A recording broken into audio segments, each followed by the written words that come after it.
Good morning student. आज अपने एक नया चैप्टर स्टार्ट करने जा रहे हैं। इस चैप्टर का नेम है कोऑर्डिनेशन कंपाउंड या फिर कॉम्प्लेक्स कंपाउंड। ओके, तो चैप्टर का नेम क्या है? कोऑर्डिनेशन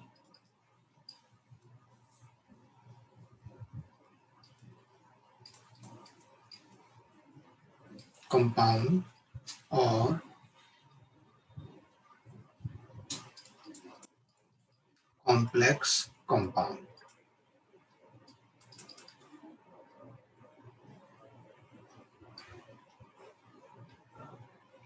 ठीक है, कोऑर्डिनेशन कंपाउंड और कॉम्प्लेक्स कंपाउंड स्टडी करने से पहले हम यहाँ पर पहले एडिशन कंपाउंड्स के बारे में स्टडी करेंगे बच्चों।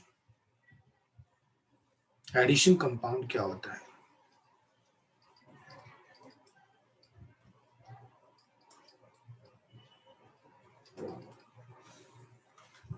एडिशन कंपाउंड्स में क्या होता है बच्चों? When one or more when two or more salts are mixed,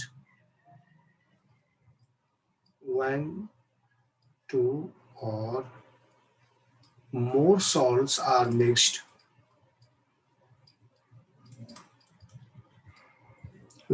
in a fixed compositions या proportions, in a fixed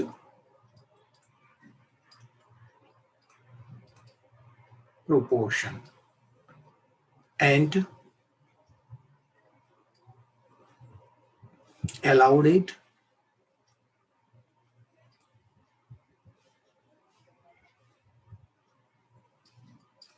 to crystallize,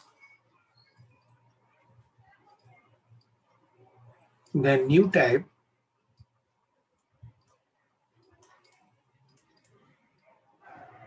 of compound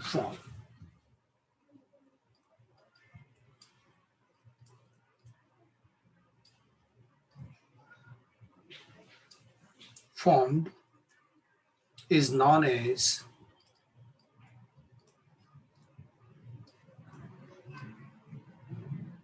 addition compound.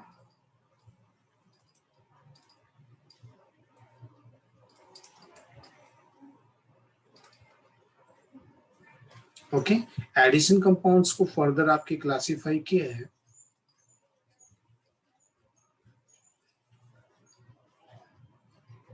पहला है डबल सॉल्ट और दूसरे टाइप में क्लासिफाई किया है आपके कॉम्प्लेक्स कंपाउंड।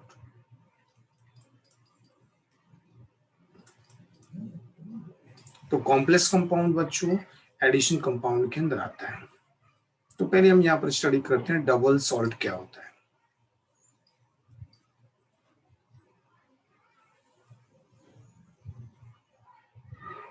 तो हमने इसमें क्या किया है?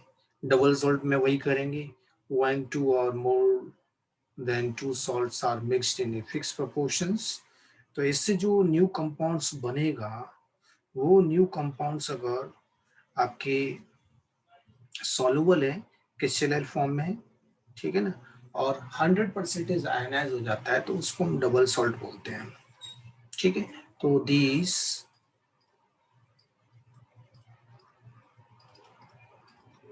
addition compounds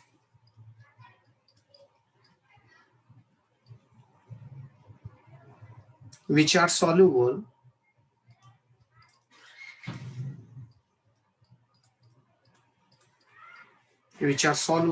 in crystalline form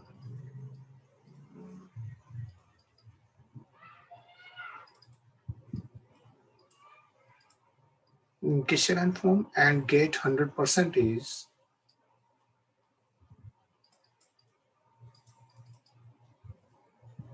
ionized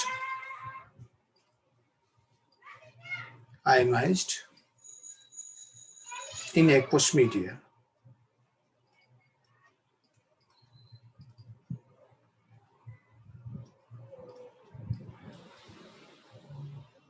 called double salt।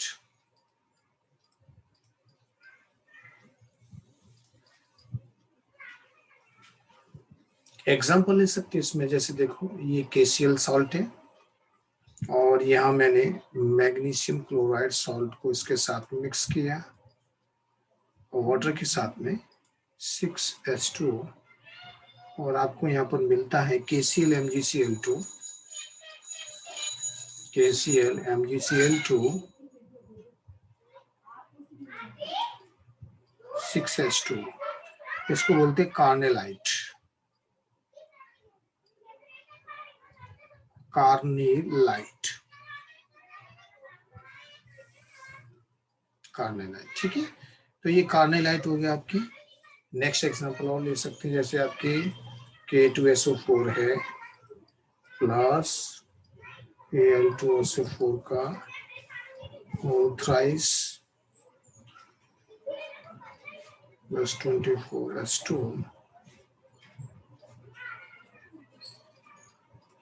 K2SO4 Al2SO4 का होल थ्राइस 24H2। तो ये बनता है बच्चों आपके पोटास एलम, जिसको हम फिटकरी बोलते हैं, पोटास एलम। तो ये डबल सॉल्ट का एग्जांपल है बच्चों यहाँ पर। और भी एक और एग्जांपल मैं आपको बता देता हूँ इसमें, देखिए अनदर एग्जांपल, बहुत ही अच्छा एग्जांपल है, पूछ लिया जाता है वो। फेरस सल्फेट ले लिया और अमोनियम सल्फेट को मिक्स कर दिया भाई,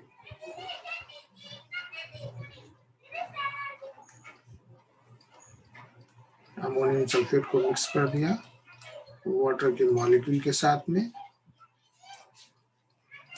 FeSO4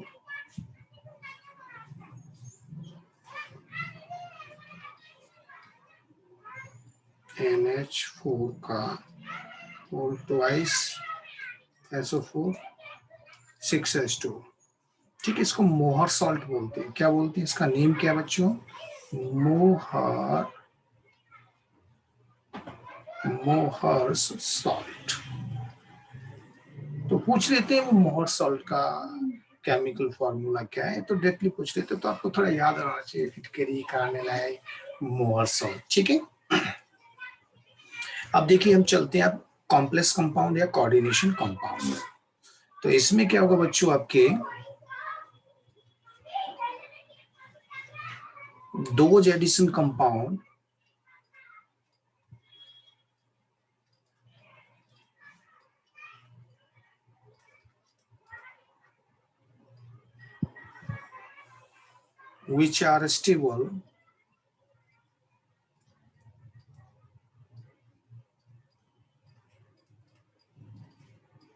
which are stable in crystalline form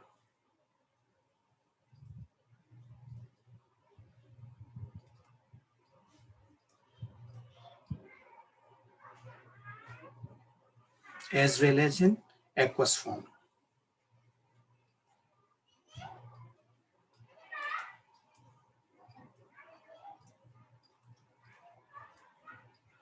As well as in aqueous form or medium.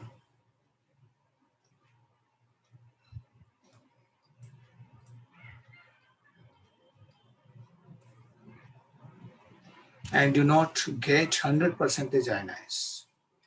And do not get 100% ionized. Is called coordination compound. Is called coordination compound. तो उनको हम coordination compound बोलते हैं। ठीक है ना, जो कि स्टेबल हो, सॉल्युबल ना हो, ठीक है ना, और आपके 100% आयनाइज ना हो, उनको कॉम्प्लेक्स या कोऑर्डिनेशन कंपाउंड बोलते हैं। ठीक है ना, तो इस चैप्टर में हम इन कॉम्प्लेक्स कंपाउंड के बारे में स्टडी करेंगे, डबल सॉल्ट के बारे में स्टडी हमें नहीं करना है बच्चों। ठीक है, हम कोऑर्डिनेशन कंपाउंड के बारे में स्टडी करेंगे।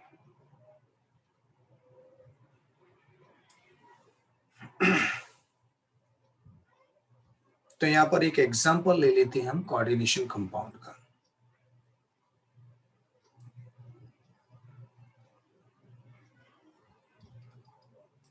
एग्जाम्पल है आपकी, ये ले लिया K4 FeCN का होल 6। बच्चों इसको एक्वस मीडिया में हम यानी कि वाटर में इसको जब डिसॉल्व करते हैं, वाटर यानी कि एक्वस बोल दिया या H2O कर दीजिए, ठीक है। वाटर में इसको डिसॉल्व करते हैं तो it is convert into 4K plus and FeCN का होल 6 -4, इससे से आयनाइज होता है।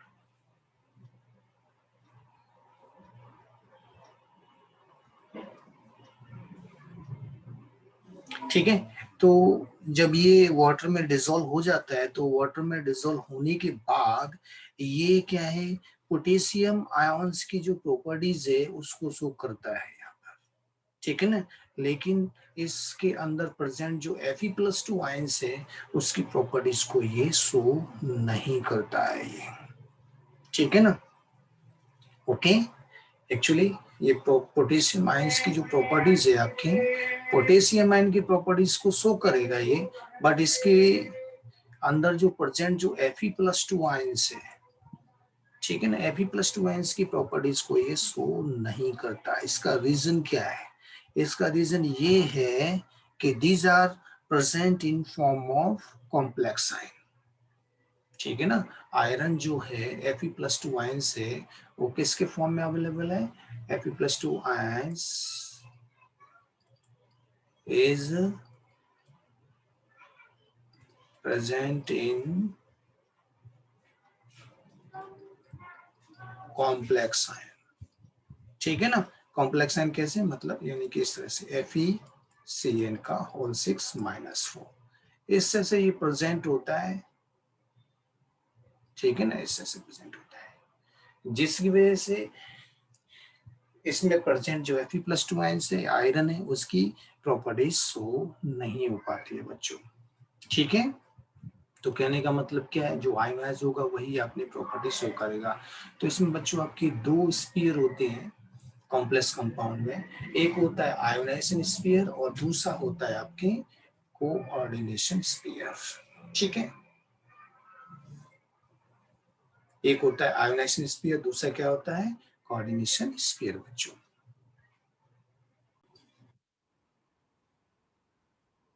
ये जो कोऑर्डिनेशन स्फीयर और जो आयोनाइजेशन स्फीयर है, आयोनाइजेशन स्फीयर बच्चों आयोनाइज होता है और कोऑर्डिनेशन स्फीयर बच्चों आपके आयोनाइज नहीं होता है बच्चों, ठीक है ना। तो चलिए हम स्टार्ट करते हैं आपके कोऑर्डिनेशन कंपाउंड्स के बारे में कुछ इंपॉर्टेंट पॉइंट्स। पहला पॉइंट ये है बच्चों आपके जो central metal atom and ion, ये पहला पॉइंट है।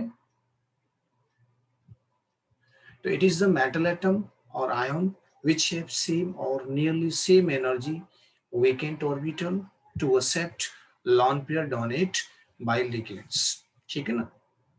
ये आपकी जो सेंट्रल मेटल एटम्स क्या होते हैं, वो क्या होते हैं आपके, ये इनमें वेकेंट ऑर्बिटल्स होता है या वेकेंट ऑर्बिटल होता है, जिसकी वजह से ये क्या है, जो लॉन पेयर लिगेंड के थ्रू दिए जाते हैं उनको ये एक्सेप्ट करते हैं उन वेकेंट ऑर्बिटल्स में, तो उसको हम बोलते हैं सेंट्रल मेटल एटम, ठीक है ना, या फिर आयंस। ओके, तो यहाँ पर इस वाले कंपाउंड में जो आयरन का जो मेटल है, आयरन मेटल है, वो क्या है, सेंट्रल मेटल एटम है बच्चों इससे। ओके,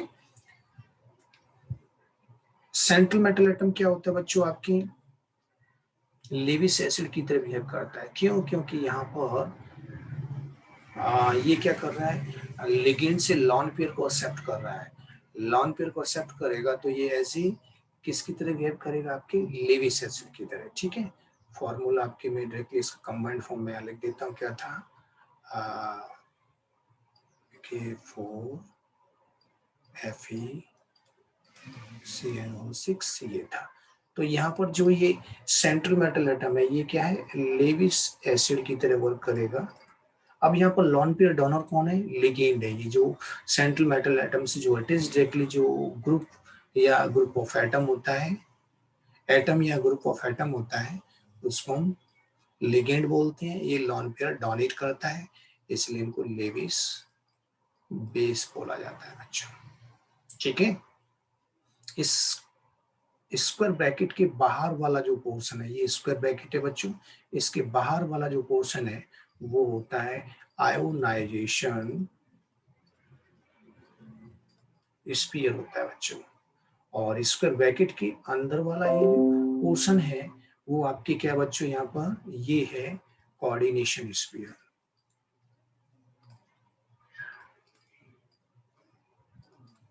ये क्या बच्चों, आपकी कोऑर्डिनेशन स्फीयर है बच्चों। क्लियर बच्चों यहाँ पर, ठीक है। तो मैंने यहाँ पर ये चीज बताया, कोऑर्डिनेशन स्फीयर ऑलवेज आपके आयनाइज नहीं होता है, सिर्फ आयनाइजेशन स्फीयर ही आयनाइज होता है। लिगेंड क्या है? एनी एटम मॉलिक्यूल और ion which have lone pair to donate central metal atom और आयन, उनको हम लिगेंड बोलते हैं। और लिगेंड क्या होते हैं नेचर में? लेवी वेस होते हैं बच्चों आपके, ठीक है। तो ये बात हुई आपकी यहाँ पर लिगेंड्स की और सेंट्रल मेटल एटम्स की। बच्चों लिगेंड्स आपके क्या है?